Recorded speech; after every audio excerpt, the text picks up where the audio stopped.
Hey everybody, and welcome to Down on the Farm, brought to you by our good friends at State Farm, only right here on opensports.com. As always, I'm your host, Sid Rosenberg.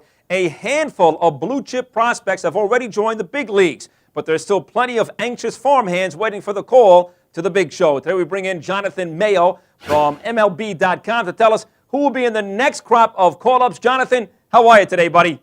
I'm good. How you doing? I'm doing well. Thanks for joining us today. Jonathan coming to us live from one of our favorite cities in America, actually, Pittsburgh, Pennsylvania. Now, let's start out, John, in the AL East with two big-time arms, Tampa Bay's Wade Davis and Boston's Clay Buchholz. When will we see both of those guys? Well, in both situations, it's really more a question of having the opportunity. Both have pitched well, but there isn't necessarily room for them on the big league club.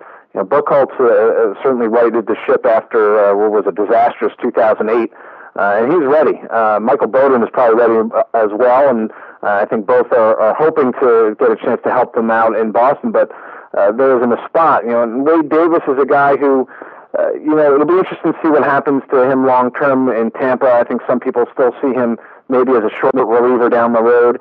He's a little bit of a maximum effort kind of guy, but he also maintains his stuff pretty deep into start. So as long as the command issues don't crop up, he could be a starter. But again, they have such a good and young staff, even with Scott Kazmir just getting on his way back now with some rehab starts, that I'm not sure there's going to be a spot for him before next year. That's a great point right there. Tampa Bay, again, Davis second behind Price in terms of the blue chip prospects inside the organization. Loaded, like you're saying. Clay Buchholz 5-0 and ERA less than 2. The Red Sox loaded. Guy like John Smoltz still on that roster. So you make a very good point. Lots of pitching in Tampa Bay and Boston. Let's go to Baltimore, the Orioles prospects, Jonathan. Brad Bergeson has fit in well in the middle of that rotation. David Hernandez had a quick cup of coffee, but there's still more arms waiting in right-handers Chris Tillman and Jake Arrieta, who will be the future ace of this young Baltimore Oriole rotation. It's a nice problem for them to have, especially considering all the pitching problems they've had in the past. And you mentioned Bergeson and Hernandez, and Bergeson is what he is. He's going to be a middle-of-the-rotation guy at best. Tillman and Arrieta both have the potential to be front-of-the-rotation guys because of their stuff. I'm thinking Tillman probably makes it up a little faster. He has spent all year in AAA. Arrieta just got there, and he has not put in as much time pro-wise as Tillman has, although Tillman might actually be younger. But I think both have the opportunity to get up at some point this year and contribute to that big league rotation. And don't forget about their first-round pick from a year ago, Brian Matters, who just made it up to Double-A, and in his debut tossed six, not shutout innings, gave up one unearned run and struck out 10. So he's a lefty who's not far behind them. So I think Orioles fans have a lot to look forward to with a whole bunch of arms getting the throw to Matt Wieters in the not-too-distant future. Yeah, which is good news. I was on a radio show in Baltimore just yesterday. Anita Marks, 105.7 FM with the Mets playing the Orioles last night. And, boy, it just seems like a long ways away from Palmer and Cuellar and Dobson and Flanagan and McGregor, all that great pitching, and the Orioles right there with the Red Sox and the Yankees. It's been a long time since the Orioles have been competitive inside that AL East. Let's go out to the AL West here, Jonathan. The Oakland A's also loaded with young arms. Gio Gonzalez has been up and down, but when is he able to put it together and kind of stay up there with the Oakland A's for good? That's a great question. I've known Gio for a very long time, and stuff-wise, it's always been there. Head-wise, I think it's been a slightly different issue. I think he's still so unbelievably young, and I thought this was going to be the year that he would mature. Maybe the bullpen is the answer for him. He can throw awfully hard. His stuff is just nasty. I mean, he's unhittable, but I think that his head gets in the way sometimes. Command issues have been a problem. So we'll see if he ends up being kind of a left-handed closer in a Billy Wagner kind of mode, or whether he can put it all together. Because stuff-wise, he certainly has the repertoire to get big league hitters out. Jonathan Mayo here at MLB.com, Down on the Farm. Next up, let's talk about some first basemen here, Jonathan. I spent, of course, my time here in Miami and had a chance to watch the Marlins during spring training, and manager Freddie Gonzalez really wanted Gabby Sanchez to be the first baseman this year. That's what he was hoping for, but Gabby struggled so mightily during spring training. They put him in the minors, then he got hurt, but they still have big plans, the Marlins, for Gabby Sanchez. Texas, the same with Justin Smoke. How about Sanchez in Miami and Smoke in Texas? When are we going to see those guys? Well, I think with Sanchez, it's just a matter of him getting some more reps and getting comfortable again. He certainly can hit. He's a run producer, and they're so focused on youth there that I think when he's ready, he probably will get an opportunity. I think that with a better spring, he probably could have landed that job.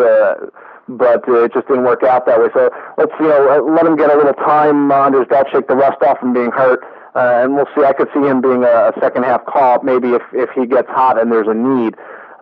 Texas, I mean, we talk about the Tampa system. The Texas system is just as loaded, if not more so.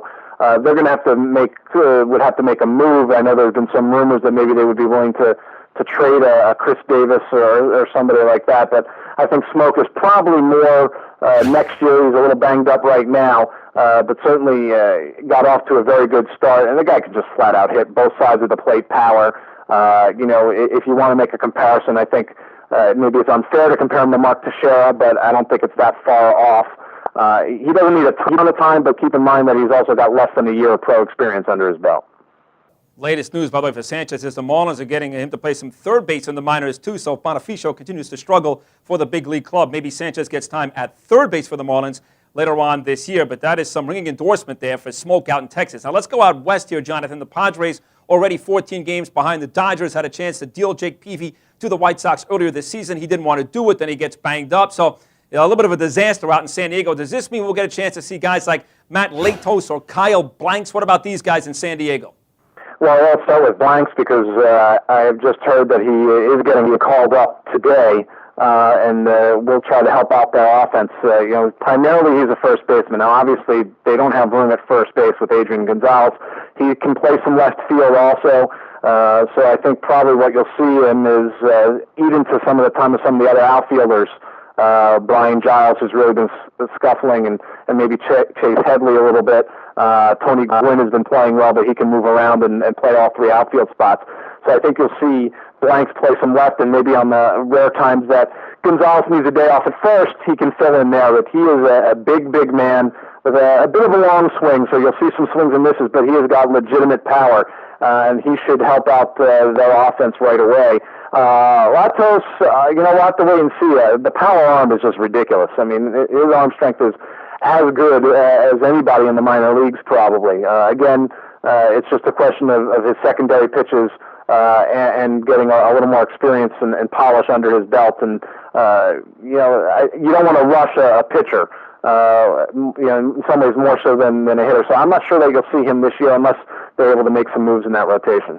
All right, 30 seconds to go, Jonathan, here. Tell me quickly about Austin Jackson playing center field for the Yankees in the Bronx.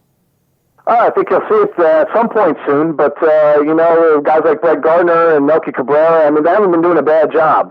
He's certainly showing in AAA that I think he's ready, but keep in mind he's not on the 40-man roster yet, so they'd have to make a corresponding move, so I don't think that it's going to happen anytime soon.